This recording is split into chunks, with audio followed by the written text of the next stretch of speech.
بسم الله الرحمن الرحيم الحمد لله نحمده ونستعينه ونستغفره ونعوذ بالله من شرور أنفسنا ومن سيئات أعمالنا من يهده الله فلا مضل له ومن يضلل فلا هادي له وأشهد أن لا إله إلا الله وحده لا شريك له وأشهد أن محمدا عبده ورسوله أما بعد فإن أحسن الكلام كلام الله وخير الهدى هدى محمد صلى الله عليه وسلم وإن شر الأمور محدثاتها وكل محدثة بدعة وكل بدعة ضلالة وكل ضلالة في النار.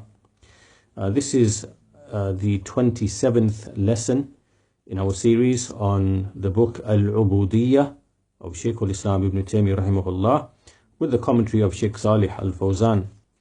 In the previous lesson we discussed the issue of the prayer, as-salat, the prayer being one of those affairs which prevents a person from al-fahsha wal-munkar, from evils and from lusts and desires. And this was in the context of the discussion regarding Yusuf alayhi salam and the trial and tribulation he was put through, and how sincerity to Allah Azza wa Jal shielded him and protected him. And in light of that, Ibn Taymiyyah is mentioning some of those affairs which aids a servant, which helps a servant in order to keep away from evil, munkar, and from lusts and desires and shameful deeds, al-fahsha. And that is because these types of deeds are like weeds. It's like a weed. Like you have weeds around the plants, then likewise they are like weeds around a person's heart and his iman, and they can affect him. And so in the previous lesson we looked at some of the benefits of the prayer which are mentioned in this in this verse, inna as-salata tanha 'anil fahsha'i wal munkar wa la dhikrullahi akbar. First of all, that the prayer is something that prohibits a person from falling into munkar and following his lusts and desires, falling into fahsha. Secondly, that the prayer itself is the dhikr of Allah Azza wa Jal, and this is its greatest benefit. The dhikr of Allah, the aspect of the dhikr of Allah in the prayer, is the greatest element of it, more so even than the fact that it prevents you from following lusts and desires and falling into munkar, falling into evil. That was the second benefit. And the third we find in another ayah, Ya ayyuhalladhina amanu ista'inu bis-sabri was-salah inna Allaha ma'as sabirin. In this ayah, Allah Azza wa Jal commands the people of Iman to seek aid by way of the prayer, by way of having patience and by way of the prayer. So the prayer is something that aids you in your, the difficulties of the world, the hardships of the world, and it is something that you escape to. You escape to the prayer from the worldly hardships and calamities and toils and struggles and efforts that you go through. And so the Shaykh al-Fawzan mentioned these three benefits of the prayer, commenting upon the fact that Shaykh al-Islam Ibn Taymiyyah cited those verses. And that was the bulk of the previous lesson. And in today's lesson we're going to continue. And we finished the previous lesson by making the point that the heart of a servant has been created to know the truth, to want the truth, to love the truth, and to seek the truth. This is the basic default. This is the nature upon which Allah Azza wa Jal created a person and his heart. And so this is the asl. The heart wants the truth, it seeks the truth, it pursues the truth. However, along the way, sometimes there are factors or things which get presented to the heart, where the soul is inclined towards evil and it incites towards evil. So this gets presented to the heart. And these types of things, when they are presented to the heart, then they are like they are like weeds, as Ibn Taymiyyah mentioned. They are like weeds which corrupt the vegetation. And this leads us to the verse that Shaykh al-Islam Ibn Taymiyyah quotes in this respect. And this is the statement of Allah Azza wa Jal, قَدْ أَفْلَحَ مَنْ زَكَّاهَا وَقَدْ خَابَ مَنْ دَسَّاهَا. He succeeds who purifies it, and he is ruined who corrupts it.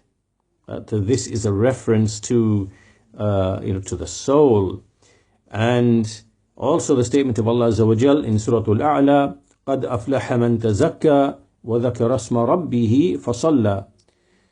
He has succeeded who purifies himself, his soul, and who mentions the name of his Lord and who prays. So these verses here that Ibn Taymiyyah mentions, he's presenting to us that the heart, the asal, the foundation with the heart, what it is created upon, is that it seeks and desires the truth. It wants the truth, and it pursues the truth and wants the truth. However, along the way, there are things which are presented to the heart and which cause it to deviate. And these affairs which are presented to it can be a number of things. And so Shaykh al-Fawzan elaborates upon this now. And he says, the first of those things which get presented to the heart, similar to how a plant, weeds come along by its side, right? So weeds come along and they may affect its growth and they might corrupt its growth. So in the same way, the heart, it can be corrupted in a number of ways and taken away from its asal, its foundation, what it is being created upon. So the first of those things the Shaykh says is either a tarbiyah sayyi'ah, an evil tarbiyah, an evil nurturing, from birth to childhood. And so this is based upon the hadith of the Messenger of Allah sallallahu alaihi wasallam, كل مولود يولد على الفطرة فأبواه يحودانه أو ينصرانه أو يمجسانه. Every child is born upon the fitrah, and it is his parents who make him into a Jew or a Christian or into a Magian, into a fire worshipper. So this is one of the ways. Basically, your household or the environment in your household and the particular doctrines and ideas and beliefs which are present in that household, this takes you away from the fitrah, from the asal of the heart, what it is upon, of seeking the truth and wanting the truth, and it turns you away. So this is a tarbiyah. This is one of the ways. The second way by which the heart becomes corrupted, which is when a person willfully follows and chooses the desires, the shahawat, and likewise the shubuhat, and this is out of the aspiration and the desire of the soul, and it pursues that.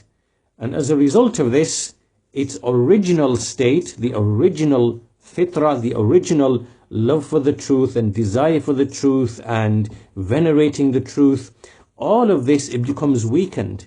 Why? Because this person has now trained his heart, trained his soul, accustomed his heart, made it a habit for his heart to pursue, these ambitions and aspirations and desires. And so this is the second way that a person becomes corrupted. One is the nurturing he receives from his environment and from his parents and from, his society and, through childhood and as he grows up. And the second is when he follows the shahawat or the shubuhat, which are the doubts, and so he becomes corrupted in that way. So the Shaykh says that therefore it is vital, it is necessary that for parents, for example, that they ensure that the children have a nice environment of sound ideas, sound beliefs, upon Tawheed and sound creed and so on and so forth. And at the same time to protect them from being exposed to those types of things which lead to a corruption in the fitrah and a corruption in the heart. And you see that nowadays there are so many trials and tribulations which are present in the society. and which, if the parents are not very careful, they will lose their children to so many different types of trials and tribulations and lusts and desires. You have people, there is the corruption of what it means to be a male or a female, a man or a woman, confusing people, confusing children, or brainwashing children, in fact, with respect to these types of issues. This is out there in the society very powerfully, very strongly. Likewise, you have so many of these social justice type of movements where they make the most important thing to be, for example, saving the earth or saving the planet, almost like a earth worship religion, or the environment, or racism, for example, or economic justice, for example. All of these things, while there are aspects of truth in these things, no doubt, they are intended for some other purpose, for some other objective, and children are a strong target for indoctrination upon these types of ideas. So what happens is that as they get exposed to these ideas, they are led to believe that, for example, caring about the earth is greater than the Tawheed of Allah Azza wa Jal, or dealing with racism is greater than the issue of the Tawheed of Allah Azza wa Jal, or economic justice is greater than the Tawheed of Allah Azza wa Jal. So this is a type of corruption in the fitrah and a corruption in the creed that children are subjected to, which parents have to be aware of, right? This is doctrinal. This is to do with ideas and doctrines. And at the same time, also the issue of following lusts and following desires, because this is also a very strong aspect of these types of societies, because they want to divert people and take people's attentions away from the harsh realities and get them involved, corrupt their ability to think critically and with sound reason, and instead have them preoccupied in pastimes and leisures and lusts and desires. And it's all about feeling good and all about pleasure and feelings, and this type of nurturing, getting children accustomed to this type of nurturing. All of these things combined are a corruption, and they take children away from the lofty goals, the lofty ideals which sit on top of the Tawheed of Allah Azza wa Jal, singling out Allah Azza wa Jal. So the Shaykh here, Shaykh al-Fawzan, mentioned these two aspects, either an evil tarbiyah, an evil nurturing, or getting accustomed to following lusts and desires. So the Shaykh says, continuing, he says, the one who is granted success, فَالْمُوَفَّقْ مَنْ يَدْفَعُ هَذِهِ الْعَوَارِضِ, the one who is successful, the one who is granted success, is the one who repels all of these things, these factors, or these, things that a person gets exposed to. And every person gets exposed to these things out of a trial and tribulation from Allah. But the one who is successful, the one who succeeds, is the one who repels all of these trials and tribulations and lusts and desires by way of ibadah, by way of worship to Allah, sincerity to Allah, and obeying Allah subhanahu wa ta'ala. So this was the commentary of Shaykh al-Fawzan on the issue of the heart, and how the heart initially, it is created upon wanting to know the truth and loving the truth and seeking the truth. But then it gets presented with certain things, just like we know in the hadith that the heart, the trials and tribulations are presented to it, just like the stitches on a reed mat, on a mat. So the heart gets presented with things from the environment, from the parents, from the society, from friends, from whatever it might be, and this is something that can corrupt that heart, in the same way that weeds corrupt plants and vegetation. They starve them and they cause them to die, and they, become corrupted. And so this is the similitude of what we are dealing with here.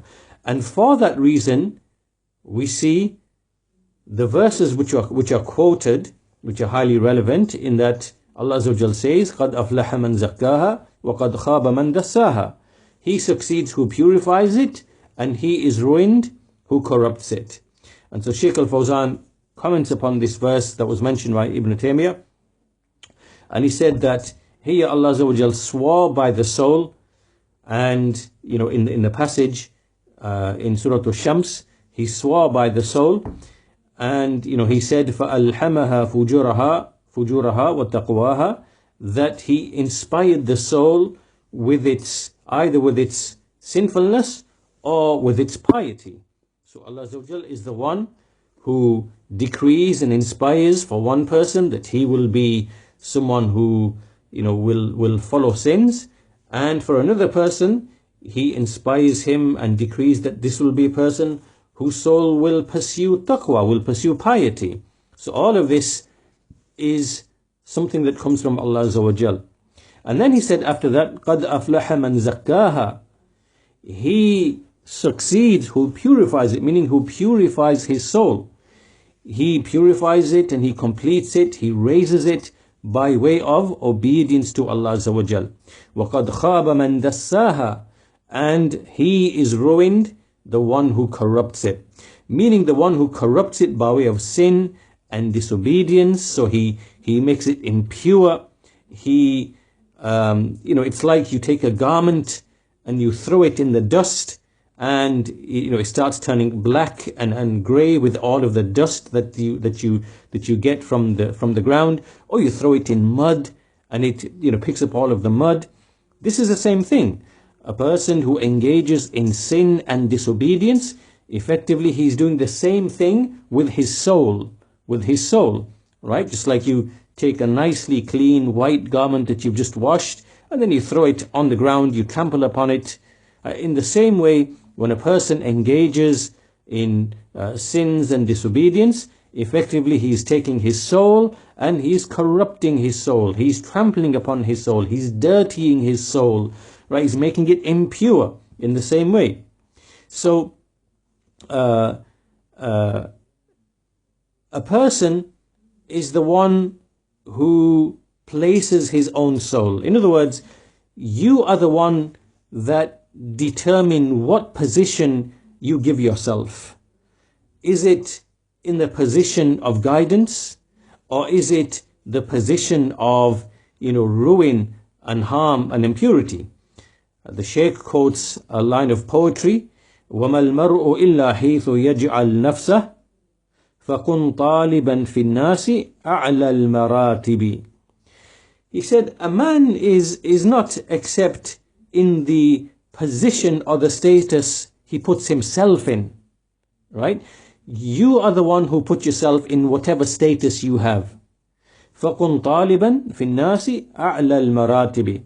So be among the people as one who seeks the loftiest level, the highest rank, right? So in other words, what this means is, ultimately you are the one who is going to give your own self its level and its rank. So you can either choose to dirty your soul, make your soul impure, to throw it in the dirt and to trample upon it by way of sin and disobedience, or you can choose to purify it and to make it lofty and noble by way of obedience to Allah Azza wa Jal. And so this is the context of the statements or the from the Quran that Shaykh al-Islam Ibn Taymiyyah has mentioned here, that Shaykh al-Fawzan is putting together. قَدْ أَفْلَحَ مَنْ زَكَّاهَا وَقَدْ خَابَ مَنْ دَسَّاهَا. He will be successful who purifies it, and he will be ruined who corrupts it and makes it impure. So here a tazkiyah is mentioned. Tazkiyah is the purification, and the purification there is desired of the soul and the heart is by way of ikhlas to Allah Azza wa Jal, by way of worship of Allah, by way of obedience to Allah. And this is why there are two types of tazkiyah that are mentioned in the Quran. The first type of tazkiyah is the one that we are discussing here, the one that we are explaining, which is that you purify the soul, you purify the heart from impurities, from weeds, from things that harm it and damage it. That's the first type of tazkiyah, and this is commanded. Allah has commanded this in the Quran. It is something that is desired, it is something that is sought. Right? So this is purification of the soul and the heart. And the second type of tazkiyah is a tazkiyah that is blameworthy and prohibited. And this is when a person basically he praises himself and praises his soul and becomes amazed with himself or with herself. Right? So this is a type of self-aggrandization, right? Purifying oneself, praising oneself, ascribing piety to oneself, and these types of things. This is something that is prohibited. This is not the tazkiyah that is being spoken of here. And for that reason, we see in the Quran the statement of Allah Azza wa Jal, فَلَا تُزَكُّوا أَنفُسَكُمْ هُوَ أَعْلَمُ بِمَنِ اتَّقَى. Do not praise yourself, do not sanctify yourself. For indeed he, meaning Allah, is most knowledgeable of who is the one who truly fears him. And similarly in another ayah in Surah An-Nisa, أَلَمْ تَرَ إِلَى الَّذِينَ يُزَكُّونَ أَنفُسَهُمْ بَلِ اللَّهُ يُزَكِّي مَنْ يَشَاءُ وَلَا يُظْلَمُونَ فَتِيلًا. Have you not seen those people who sanctify themselves, who purify themselves, meaning they praise themselves? Rather, Allah is the one. بَلِ اللَّهُ يُزَكِّي مَنْ يَشَاءُ. Allah is the one who praises and purifies and sanctifies whom He wills, and they will not be wronged in anything. So here, this is a prohibited type of purification, of tazkiyah. This is prohibited. So once all of this is clear, what is the point in all of this? What is the wider context of what we are discussing? Remember, we are discussing the uboodiyyah, servitude to Allah Azza wa Jal. Right? And this is the meaning of being an abd, that you are serving Allah, you are in servitude to Him, you are captivated to Him and not to anyone else or anything else. However, there are certain things that draw you away from His uboodiyyah, and they captivate you and they enslave you.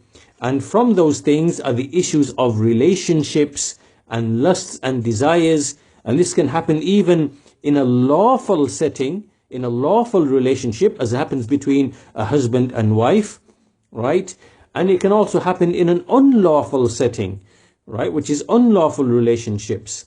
And so this is one very big, important and serious issue that relates to the issue of uboodiyyah, servitude to Allah, which is the issue of lusts and desires and pursuing them and following them and so on and so forth. And so this is why what was mentioned here was the prayer being an inhibition, a prevention of that, and likewise ikhlas to Allah, being sincere, as we see in the story of Yusuf alayhi salam. And so now Ibn Taymiyyah goes on to mention some of the other things in the Quran. We know the Quran mentioned the issue of the prayer. Inna as-salata tanha anil fahsha'i wal munkar. The prayer is something that prevents you from following lusts and desires and becoming captivated and enslaved to other than Allah. And then Ibn Taymiyyah goes on to mention another command in the Quran, and this relates to the believing men and the believing women, basically protecting themselves, lowering their gaze and protecting their private parts. So here we see Ibn Taymiyyah mentions the statement of Allah Azza wa Jal in Surah An-Nur, قُلْ لِلْمُؤْمِنِينَ يَغُضُّوا مِنْ أَبْصَارِهِمْ وَيَحْفَظُوا فُرُوجَهُمْ ذَلِكَ أَزْكَى لَهُمْ. So say to the believing men that they should lower their gaze and protect their private parts. That is more purifying for them. And also the statement of Allah Azza wa Jal, وَلَوْلَا فَضْلُ اللَّهِ عَلَيْكُمْ وَرَحْمَتُهُ مَا زَكَّى مِنْكُمْ مِنْ أَحَدٍ أَبَدًا. Had it not been for the bounty of Allah upon you and His mercy, then none of you would ever have become purified. So Ibn Taymiyyah says that here Allah subhanahu wa ta'ala, He mentioned these things: preservation of the private parts, protecting your private parts from that which is unlawful, and lowering the gaze, that these are things which are more purifying for the soul. They purify the soul. And to abandon the fawahish, the shameful deeds, this itself is from the zakat.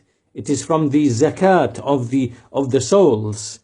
And when a person engages in the zakat, in the purification of the soul, then this will lead to the end of all types of evils and dhulm and oppression and shirk and al-kadhib and lying. So in other words, when you actively engage in keeping the soul purified, then that itself will incorporate the end or the removal of all the other major evils, like shirk, for example, or al-kadhib, falling into lies, for example, or dhulm, oppression.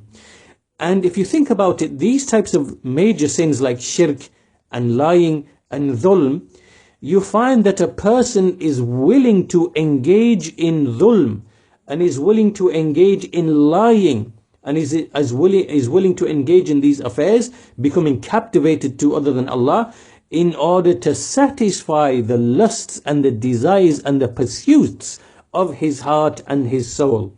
Right? If you accustom your heart to following its lusts and desires, whether it be wealth, whether it be lusts and desires, shameful deeds, and other types of things, then it's very easy for you to then fall into lying as a means to an end, or into dhulm, oppression, as a means to an end. You would be willing to oppress other people in order to pursue, what your heart and your soul desires. This could include stealing from people. It could include, oppressing other people, whatever it might be. So if you actively prevent your soul and you purify your soul, then this in turn will save you from falling into all of these other types of evils which you will be necessarily led to by following your desires, by corrupting your heart. So as Ibn Taymiyyah says, وَزَكَاةُ النُّفُوسِ تَتَضَمَّنُ زَوَالَ جَمِيعِ الشُّرُورِ مِنَ الْفَوَاحِشِ وَالظُّلْمِ وَالشِّرْكِ وَالْكَذِبِ وَغَيْرِ ذَلِكَ.